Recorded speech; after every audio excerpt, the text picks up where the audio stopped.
अस्सलाम वालेकुम, मैं हूं आपका मेज़बान समर अब्बास। आप देख रहे हैं मेरा यूट्यूब चैनल। जैसा कि हम एक सीरीज़ कर रहे हैं आज़ाद कश्मीर कानून साज असम्बली के इंतखाबात के हवाले से। कल हमने आपको मीरपुर के 4 हलकों के हवाले से आगाह किया, अपना तज्ज़िया आपके साथ शेयर किया, जिसमें आपको बताया गया कि 2 हलकों पर मीरपुर में पाकिस्तान तहरीक इंसाफ, एक पर नून लीग और एक पर पाकिस्तान पीपल्स पार्टी के कैंडिडेट को सबकत हासिल है अपने मुखालिफिन पर। यहाँ ये 4 जमातों में से 2 पे PTI, एक पे नून लीग और एक पे पीपल्स पार्टी स्ट्रॉन्ग है। आज हम आपको लेकर चलेंगे भिंबर की तरफ। भिंबर के जो हलके हैं नाजरीन, उसमें भिंबर के 3 बड़े अहम हलके हैं और इनमें जो LA5 भिंबर 1 है, इसे बरनाला कहा जाता है। बरनाला का इलाका है ये, जहाँ मुकाबला है मुस्लिम लीग नून के कैंडिडेट हैं। यहाँ पे कर्नल वकार नूर साहब हैं, जो कि साबिक वज़ीर हुकूमत रहे हैं।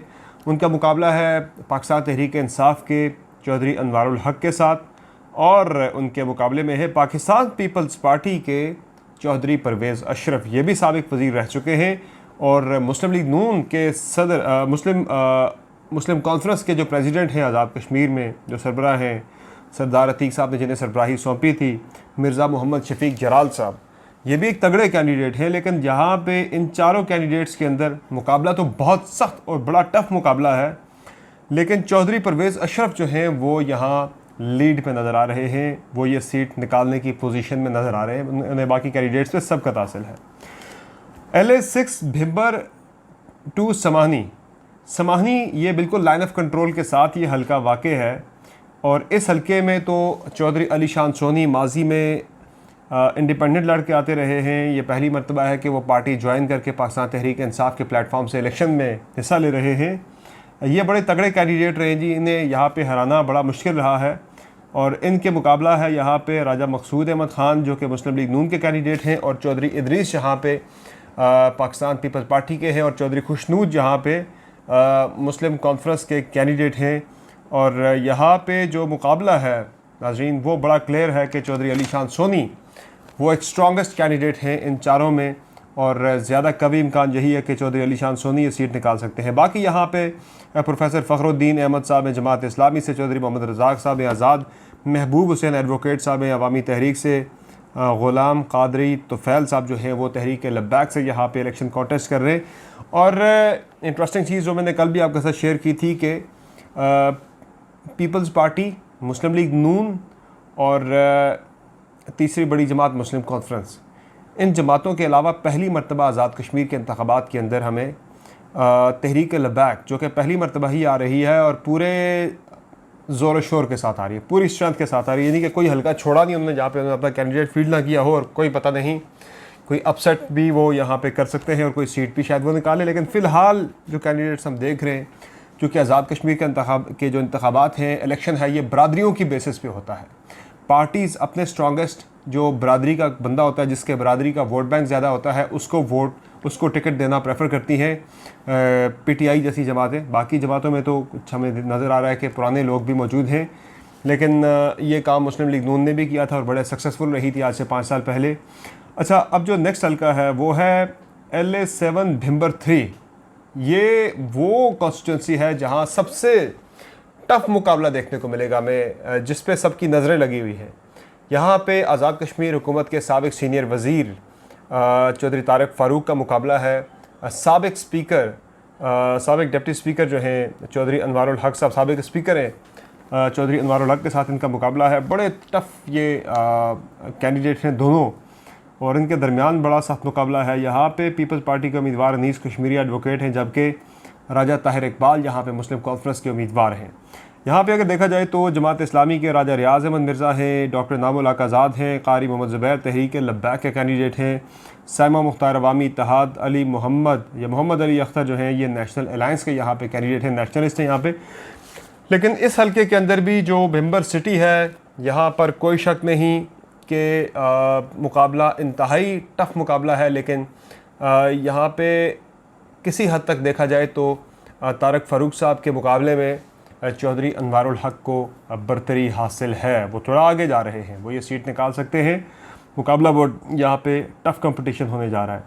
ये तो कुछ हल्के थे जो मैंने आपके साथ आज भिंबर शहर के शेयर किए। कल मैं आपके साथ कोटली के 6 हलकों की तफसीलात शेयर करूंगा। कोटली के अंदर बहुत सख्त जोड़ पड़ा हुआ है 6 हलकों पे। यहाँ किस जमात को बरतरी हासिल है, कौन सी जमात यहाँ मुश्किल में है, ये डिटेल्स मैं आपके साथ कल के वीलॉग में शेयर करूँगा। लेकिन कुछ ओवरऑल इंतखाबात के हवाले से अपने एनालिसिस आपके साथ शेयर करूँ कि आज़ाद कश्मीर के इस इलेक्शन के अंदर जो दौड़ है, ज़ाहिर है एक ट्रेंड रहा है, माजी की प्रैक्टिस है कि जो पार्टी सेंटर में इक़्तिदार में होती है आज़ाद कश्मीर के अंदर गवर्नमेंट उसी की बनती रही है आज तक।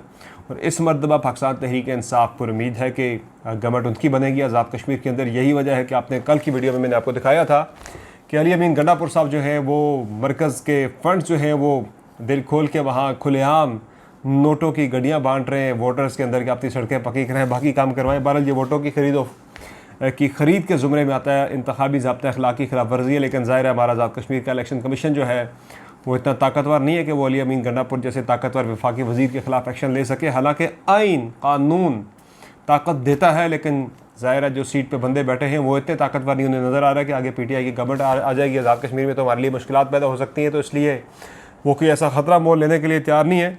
बहरहाल कल कोटली की आपके साथ डिटेल शेयर करूँगा। लेकिन जो मैं बता रहा था आपको, वज़ारत उज़्मा की जो दौड़ है पाकिस्तान तहरीक इंसाफ के अंदर, उसमें बड़ा क्लियर नज़र आ रहा है हमें कि सुल्तान महमूद चौधरी, बैरिस्टर सुल्तान महमूद चौधरी जो कि पाकिस्तान तहरीक इंसाफ के आज़ाद कश्मीर में प्रेसिडेंट हैं पिछले कई सालों से, उनका मुकाबला है वज़ारत उज़्मा के लिए। जो कैंडिडेट सामने आए हैं इस इलेक्शन से चंद हफ़्ते पहले, इलेक्शन की अनाउंसमेंट से चंद हफ़्ते पहले, वो हैं सरदार तनवीर इलियास साहब जो कि इस्लामाबाद में हाई राइज बिल्डिंग के मालिक भी हैं, बिजनेसमैन हैं। वो सियासत में नई एंट्री है उनकी, और उन्हें काफ़ी ज़्यादा PTI की सेकंड टियर की तरफ से यकीन दहानी करवाई गई थी कि आपको आज़ाद कश्मीर का वज़ीर आज़म बनाया जाएगा।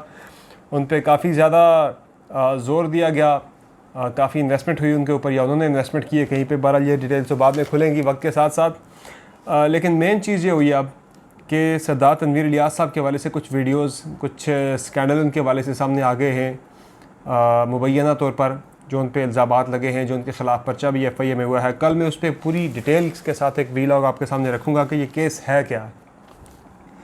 सरदार तनवीर इलियास के ख़िलाफ़ जो जिनसी हरासानी का एक केस बना है, FIA में मुकदमा दर्ज हुआ है, ये क्या मामला है?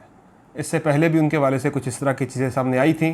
क्या आज़ाद कश्मीर की आवाम एक्सेप्ट करेंगे इस तरह के बंदे को जिसकी ज़ाती तौर पर क्रेडिबिलिटी पे, उसकी एक शख्सियत के हवाले से बड़े संजीदा सवालात उठ जाएँ? ये इस पे कल मैं आपके सामने पूरा केस रखूँगा, ये केस एक्चुअली है क्या, और जो मुतल्लिका लोग हैं जो इसमें केस के मुद्दई हैं, जिनकी मुद्दईयत में ये मुकदमा दर्ज हुआ है FIA के अंदर, साइबर क्राइम विंग के अंदर सरदार तनवीर इलियास के ख़िलाफ़, उनका मौक़िफ़ भी आपके सामने रखेंगे।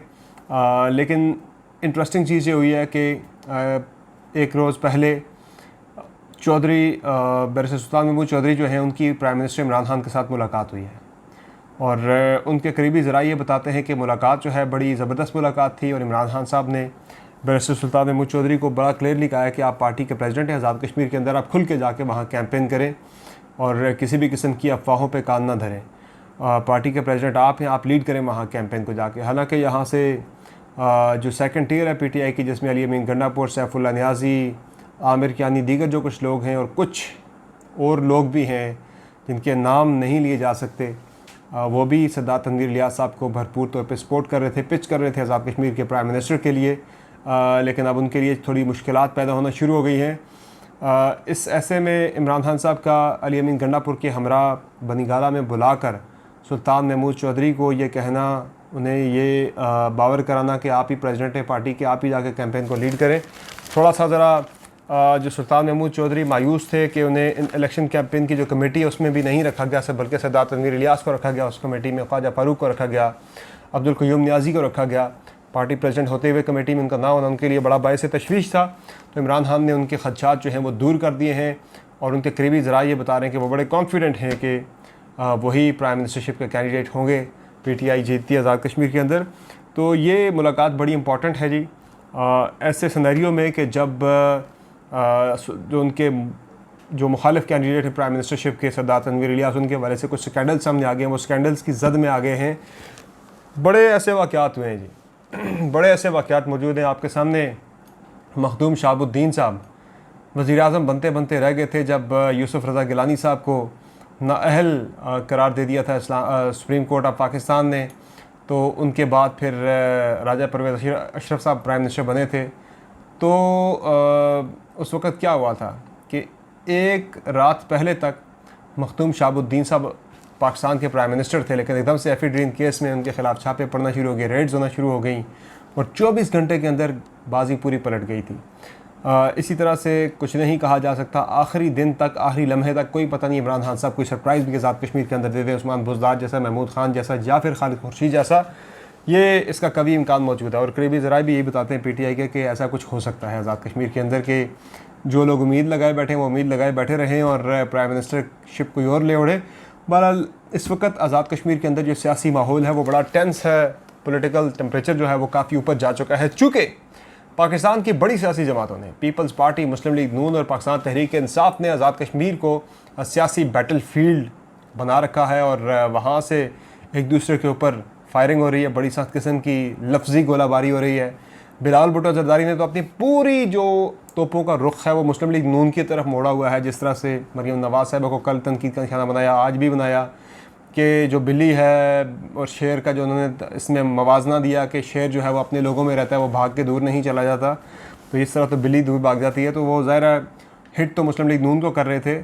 और ऐसे अगर आप देखें तो PMLN जो है उसका प्योरली हदफ जो है वो इमरान खान है। वो पीपल्स पार्टी के चेयरमैन बिलावल भुट्टो जरदारी की बातों का जवाब नहीं दे रहे और मेरे ख्याल से अक्लमंदी का मुजाहरा कर रहे हैं, दानिशमंदी का मुजाहरा कर रहे हैं कि अभी तक उन्होंने सारा जो है वो टारगेट PTI को कर रहे हैं। चूँकि ज़ाहिर है पीपल्स पार्टी के लिए थ्रेट नून लीग नहीं है, नून लीग के लिए थ्रेट पीपल्स पार्टी नहीं है आज़ाद कश्मीर के अंदर।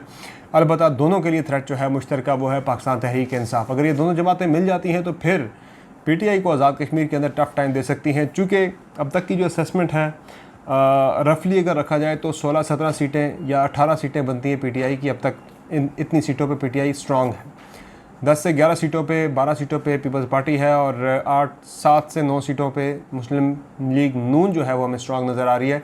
तो पीपल्स पार्टी, नून लीग अगर आपस में मिल जाती हैं तो मुस्लिम कॉन्फ्रेंस को साथ मिला के वो गवर्नमेंट बनाने की पोजीशन में आ सकती हैं, 3 पार्टी की कोलिशन। इसलिए इनका आपस में लड़ना ज़ाहिर है PTI के लिए बहुत ज़्यादा फ़ायदेमंद साबित होगा आज़ाद कश्मीर के इस इलेक्शन में। लेकिन मरीम नवाज साहबा ने आज ये कह दिया है कि आज़ाद कश्मीर के इलेक्शन में अगर धांधली हुई तो वो D चौक पर धरना देंगे। यानी कि बड़ा क्लियर है कि जब आज़ाद कश्मीर को बैटलफील्ड बना लिया तमाम पॉलिटिकल पार्टीज़ ने मेन स्ट्रीम, तो इस इलेक्शन का फॉल आउट जो है वो पाकिस्तान की नेशनल पॉलिटिक्स पे बहुत इसके गहरे असरात आएंगे। और वो धरना, वो मार्च जो इस्लामाबाद की तरफ PMLN या JUI प्लान कर रही थी वो इस इलेक्शन के बाद हो सकता है कि इस इलेक्शन को ही जवाब बना के वो इस्लामाबाद पे चढ़ाई कर दें। बहरहाल ये तो सारी डिटेल्स थी और जो मैंने आपके साथ आज शेयर करनी थी। कल मैं 2 चीज़ें आपके सामने लेकर आऊँगा। कोटली के हलके की, कोटली के जो 6 हल्के हैं वहाँ पे क्या पोजीशन है, कौन सी पार्टी स्ट्रॉन्ग है, कौन से कैंडिडेट्स वहाँ पे ज़्यादा स्ट्रॉन्ग है, किन के दरमियान टफ मुकाबला है। और दूसरा, सरदार तनवीर इलियास के हवाले से जो स्कैंडल आया है FIA में, उनके खिलाफ जो केस हुआ है जिनसी हरासानी के हवाले से एक नौजवान को, इसकी डिटेल्स आपके सामने रखूँगा। ये मामला सारा है क्या। फिलवक्त समर अब्बास को इजाज़त दीजिए। अल्लाह हाफ़िज़।